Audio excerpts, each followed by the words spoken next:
Então esse movimento tenta se parecer cristão, mas há outro movimento que também tenta se parecer cristão.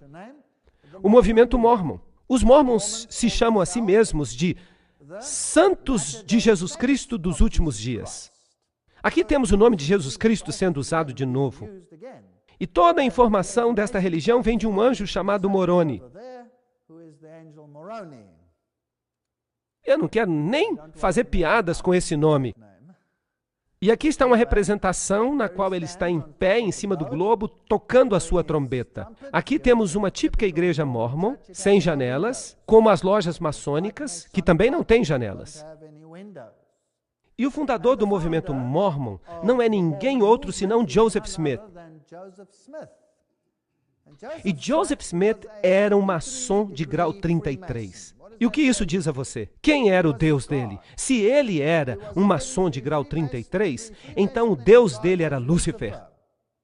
Agora, este aqui é o sucessor dele, ou o próximo profeta, como eles dizem. O líder mórmon Brigham Young, que sucedeu Joseph Smith, e ele também era um maçom de grau 33. Então vamos verificar isso. A Igreja de Jesus Cristo dos Santos dos Últimos Dias. Seu fundador, Joseph Smith, era um maçom de alto nível. Seu sucessor, Brigham Young, era também outro maçom. De acordo com o livro Roupa Negra, Brigham Young era um amigo íntimo de Peter D. Smith, um dos mais poderosos jesuítas americanos do século XIX. Assassinos do Vaticano, página 182. Eles estão por toda parte.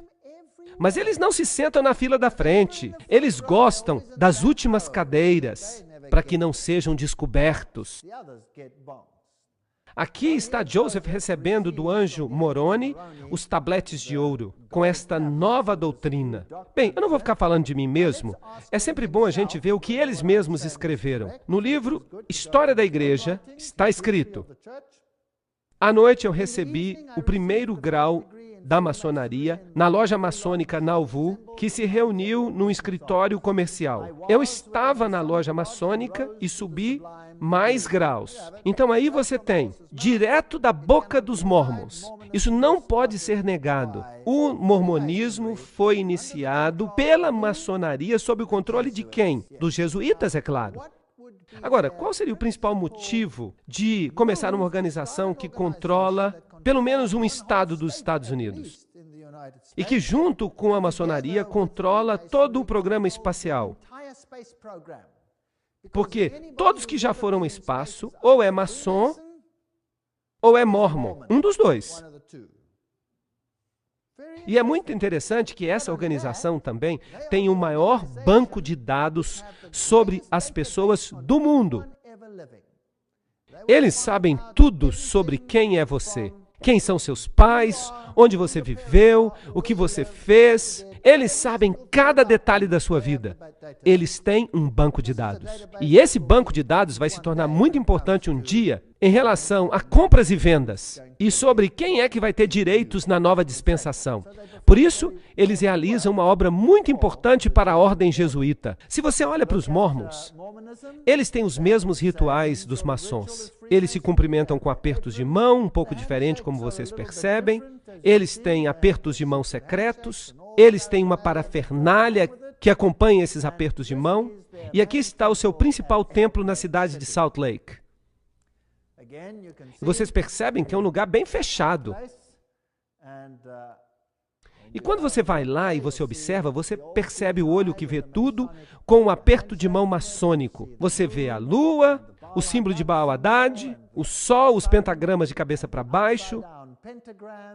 O antigo bruxo, maçom, mormon e satanista, Bill Schnoschlen, enfatizou que para o mágico, o pentagrama invertido tem apenas um único uso, o de invocar o poder de Satanás e manifestar o reino do demônio sobre a terra. Então aqui está o símbolo, bem nesse templo maçônico. Fui eu mesmo que tirei essas fotos. Eu estive lá. Outra citação. Você vai descobrir que o pentagrama satânico é valioso e indispensável se você tentar conjurar o poder infernal do nosso Senhor Satanás. Esse amuleto extremamente poderoso é o sinal do microcosmo e é o conjunto de todas as forças ocultas. Em outras palavras, não há nenhum amuleto ou talismã que seja mais poderoso ou que seja perto de ser tão poderoso quanto o pentagrama satânico. E é interessante que ele está em praticamente todas as bandeiras do mundo. Mas isso é outra história.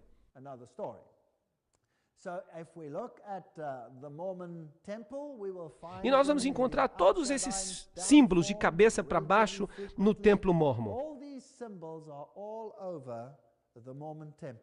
O olho que tudo vê aqui, os símbolos do sol ali, e tem círculos. Originalmente eles tinham até um ponto no meio, mas eles se tornaram um pouco mais clandestinos e eles removeram os pontos.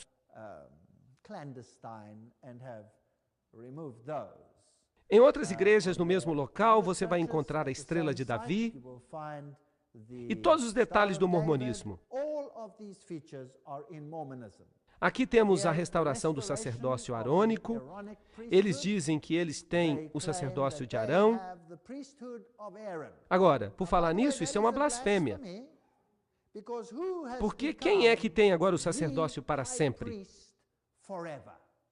Jesus. Isso significa que eles estão tomando algo que pertence a Jesus. Eles estão roubando Jesus de seu papel e de sua autoridade. Kathy Burns, no livro Símbolos Maçônicos e Ocultos, diz: tanto os maçons quanto os mormons falam do sacerdócio de Melquisedeque. No rito escocês dos maçons, o grau 19 é chamado de grande pontífice. É durante esta cerimônia que o candidato é ungido com óleo. Então, proclama-se que ele é um sacerdote para sempre de acordo com a ordem de Melquisedeque. Eu pensava que só havia uma pessoa que pertencesse a essa ordem hoje. Mas não, tanto os mormons quanto os maçons dizem que pertencem.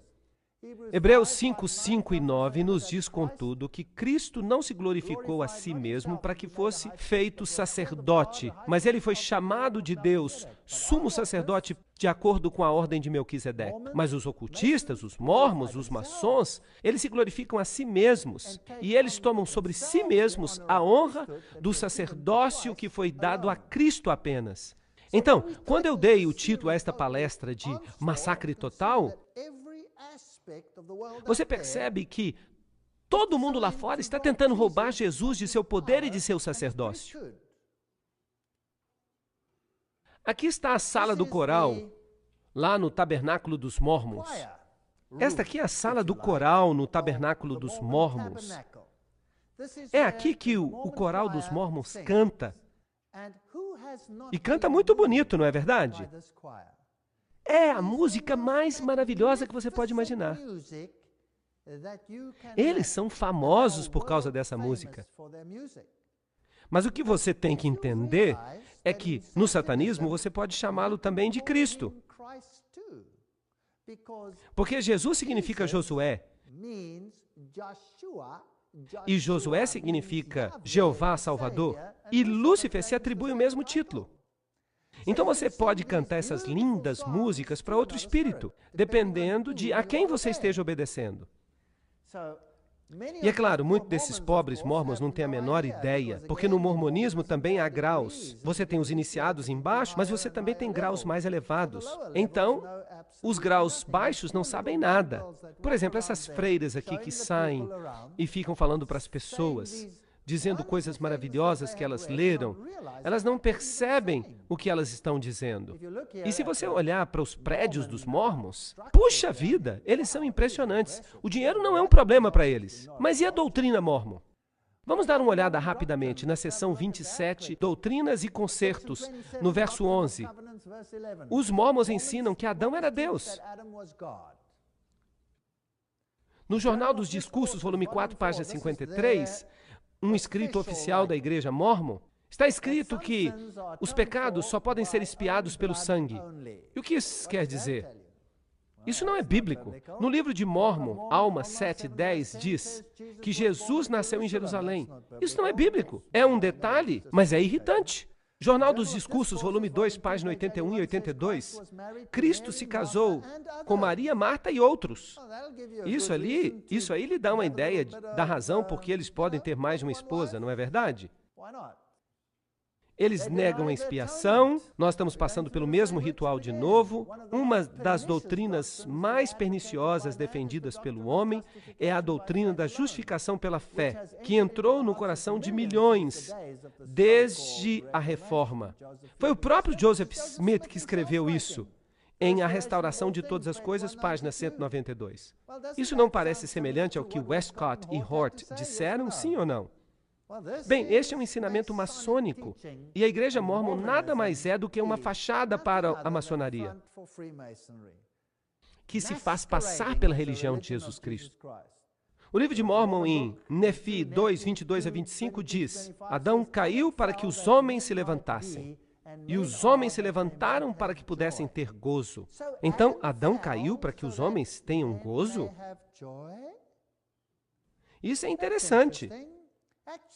De fato, isso é parte de uma adoração oculta ao sexo. Eu não ia querer discutir o que acontece nos altos escalões,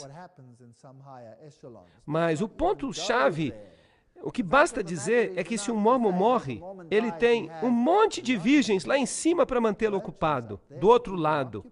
E o Deus deles é casado com literalmente milhares e milhares e milhões de mulheres e milhões de espíritos femininos. E Deus não faz nada senão fornicar da manhã até a noite para produzir as almas que devem entrar nos homens, para criar os homens. Há uma doutrina realmente muito estranha nesses ensinamentos secretos. Sterling W. Seal, membro do primeiro Quórum dos 70, declarou no Jornal do Deserto de 31 de julho de 1965, página 7, em Cristo, Adão ainda é o cabeça. Adão caiu, mas caiu na direção certa. Ele caiu em direção ao alvo. Adão caiu, mas caiu para cima. E Jesus nos diz: subi para mais alto. Esta é uma linguagem que pertence tipicamente à serpente. Quando você cai, o que você consegue? Sabedoria. Você se torna como Deus. Você sobe, você não desce. E Brigham Young diz: o diabo contou a verdade sobre a divindade. Eu não culpo nossa mãe Eva. Eu não ia querer que ela deixasse de comer o fruto proibido por nenhuma razão. Pois pelo dom do pecado, a humanidade pode alcançar a bondade. Bem, quem é que está falando aqui? É o diabo que está falando. Ou é Jesus Cristo? Isto está em sua doutrinas e concertos. O homem estava também no início com Deus. A inteligência, a luz da verdade, não foi criada ou feita, nem de fato poderia ser. De novo, está aí. A Igreja dos Mórmons nada mais é do que uma maçonaria que se faz passar por religião de Jesus Cristo e está enganando milhões nesse processo, sendo uma ferramenta da ordem jesuíta. A missa católica basicamente diz a mesma coisa. Oh, que bendito pecado que nos forneceu um Redentor tão grande. Esta é a figura de Cristo que eles têm no templo mórmon. Eu não sei se Jesus era mesmo assim. Quem sabe? O que eu sei é que o diabo quer se fazer passar por Jesus. Talvez Jesus tivesse essa aparência, eu não sei. Eu só vou descobrir quando ele vier nas nuvens do céu. E eu fico aqui imaginando, será que ele tinha mesmo essa barba dividida, parecendo um bode? Aqui está o líder, Joseph Smith. E se você olhar para essas figuras aqui, você vai ver uma colmeia. E se você der uma olhada neste livro, As Duas Babilônias, você vai perceber que a colmeia é o símbolo do paganismo, símbolo dos deuses pagãos.